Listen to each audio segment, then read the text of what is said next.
Hello बच्चों, आज हम पढ़ेंगे क्लास 10 का सिविक्स का 5th chapter outcomes of democracy. जो हमारी सिविक्स का लास्ट चैप्टर है। ठीक है, सबसे पहले हम देखते हैं डेमोक्रेसी होती क्या, उसके बाद हम उसके आउटकम देखेंगे। डेमोक्रेसी से हम क्या समझते हैं? डेमोक्रेसी का मतलब होता है जहाँ पे लोगों का रूल हो, लोगों की वजह से सरकार बन रही है, फिर सरकार लोगों की मदद कर रही है। ठीक है, और ये चैप्टर होता है क्वेश्चन से start, how do we assess democracies outcome. हमें पता कैसे लगेगा कि डेमोक्रेसी के क्या क्या आउटकम होते हैं, डेमोक्रेसी कैसे अच्छी है और डेमोक्रेसी कैसे बुरी है। तो सबसे पहला होता है comparison with non democratic nation, कि आप किसी भी नॉन डेमोक्रेटिक नेशन से किसी भी डेमोक्रेटिक नेशन को कंपेयर करोगे तो आपको पता लग जाएगा दोनों में क्या फर्क है और कौन सा अच्छा है, कौन सा अच्छा होगा। Obviously democratic nation. लेकिन क्यों डेमोक्रेसी इज बेटर? वाई?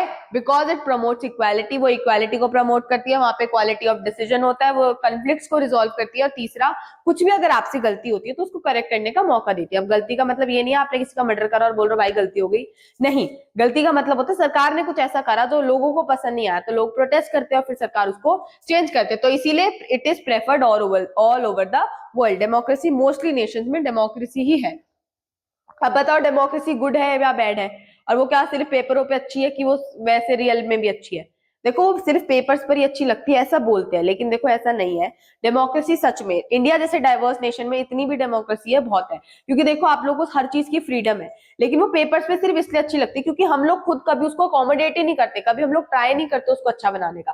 क्यों? क्योंकि बेटा देखो डेमोक्रेसी सिर्फ सरकार का चलाना सिर्फ ऐसा नहीं है, डेमोक्रेसी सिर्फ सरकार काम करेगी हर चीज के लिए। हमें खुद भी ये सारे पॉइंट्स करने पड़ते हैं, हमें भी इक्वालिटी को प्रमोट करना पड़ता है, हम लोगों को भी कॉन्फ्लिक्ट्स को रिजोल्व करना पड़ता है आपस में ना लड़के। ठीक है, समझ आया? तो वो ऐसा नहीं है सिर्फ पेपर्स पर ही गुड है पेपर्स पर गुड, लेकिन हम रियल लाइफ में हमें उसको अच्छा बनाना पड़ेगा।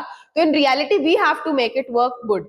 ठीक है, इट इज जस्ट इट। देखो डेमोक्रेसी जो सिर्फ हमें प्लेटफॉर्म प्रोवाइड करता है, हम लोग को खुद उसको चलाना पड़ता है। ठीक है, अब इसके हम 3 आउटकम्स पढ़ेंगे, पॉलिटिकल, इकोनॉमिक और सोशल। तो पॉलिटिकल आउटकम का मतलब क्या होता है कि पॉलिटिकली क्या आउटकम है डेमोक्रेसी की? तो देखो डिसीजंस में बहुत ज्यादा डिलेज होता है। क्यों होता है? क्योंकि बहुत ज्यादा डिबेट्स और डिस्कशन के बाद कोई भी डिसीजन लिया जाता है। उसके बाद डेमोक्रेसी जो है वो एक ट्रांसपेरेंट है, यानी कि हमें पता है सरकार क्या कर रही है, सरकार को पता है हम क्या कर रहे हैं। दूसरा, वो बहुत ज्यादा अकाउंटेबल। अकाउंटेबल का मतलब क्या होता है? अकाउंटेबल, लेजिटिमेट और रिस्पॉन्सिव, तीनों एक ही बात है, मतलब थोड़ा थोड़ा डिफरेंस है। रिस्पॉन्सिव की डेमोक्रेसी रिस्पॉन्स करती है, लेजिटिमेट है कि वो लोगों के हिसाब से चलती है जैसा लोग चाहते हैं, और अकाउंटेबल अगर हमने उससे कुछ पूछा तो उसको हमें बताना पड़ेगा। अकाउंटेबल गवर्नमेंट है, वो अपने ऐसा नहीं बोल सकती कि मैं सरकार हूं इसलिए मैंने डिसीजन ले लिया, मेरे पास पावर है इसलिए मैंने डिसीजन ले लिया। नहीं भैया, तुम्हें बताना पड़ेगा, तुम्हें पावर हमने दी है। तो क्वालिटी डिसीजन मेकिंग, हमेशा क्वालिटी डिसीजन मेकिंग होती है। ऐसा नहीं कोई रद्दी सा दे दिया भाई ऐसा करो, क्वालिटी डिसीजन होता है। ठीक है, अब इकोनॉमिक आउटकम्स क्या होते हैं? देखो इकोनॉमिक का मतलब क्या होता है? इकोनॉमी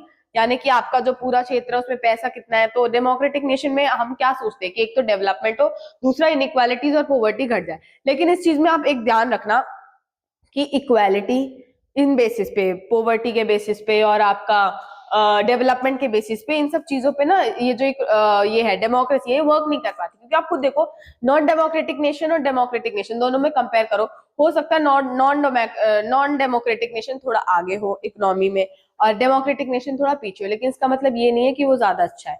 इसका मतलब है कि हम लोग इकोनॉमी को थोड़ा सा होल्ड करने की कोशिश करें, क्योंकि खुद सोचो ना डाइवर्स कंट्री में इतना इजीली कुछ भी करना पॉसिबल नहीं होता।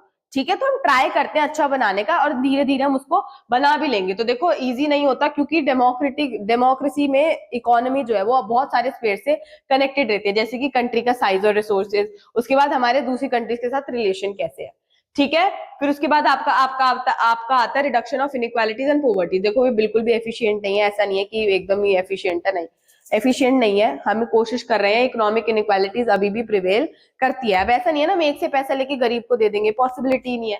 Also political inequalities is possible. अब देखो पॉलिटिकल इनइक्वालिटीज पॉसिबल होती है कि आपको सबके पास इक्वल राइट्स है, सबके पास वोटिंग राइट्स है, डिस्क्रिमिनेशन नहीं कर सकते। लेकिन इकोनॉमी में आप ऐसा नहीं कर सकते कि किसी के पास कम है तो आपने किसी को ज्यादा पैसा दे दिया।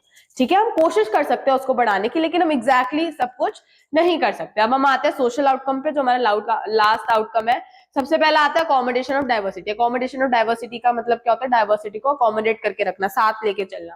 तो ये बहुत अच्छा होता है डेमोक्रेसी में, बड़े अच्छे से होता है। क्यों? क्योंकि सबके पास इक्वल राइट है, मेजोरिटी हो चाहे माइनॉरिटी हो, सबके पास इक्वल राइट्स है। दूसरा आपका आता है dignity of individual and freedom, individual and freedom की, हर इंडिविजुअल को फ्रीडम दी जाती है, उनकी डिग्निटी को रिस्पेक्ट करा जाता है। तो every other outcome can be neglected, her other outcome neglect हो सकता है लेकिन ये निग्लेक्ट नहीं हो सकता। हम सबको बर्थ राइट देते ही देते हैं कि तुम्हारा equality, freedom of religion, freedom of speech तुम्हें दिया जाएगा। तो but this is the best thing that happens in the democracy, this is the best thing, सबसे अच्छी बात है जो डेमोक्रेसी में होती है। Equality and rights only in democracy, democracy में इक्वालिटी और राइट्स सिर्फ और सिर्फ डेमोक्रेसी में ही मिलते हैं। आपको समानता भी मिलेगी और आपको अधिकार भी मिलेंगे, लेकिन सिर्फ डेमोक्रेसी में।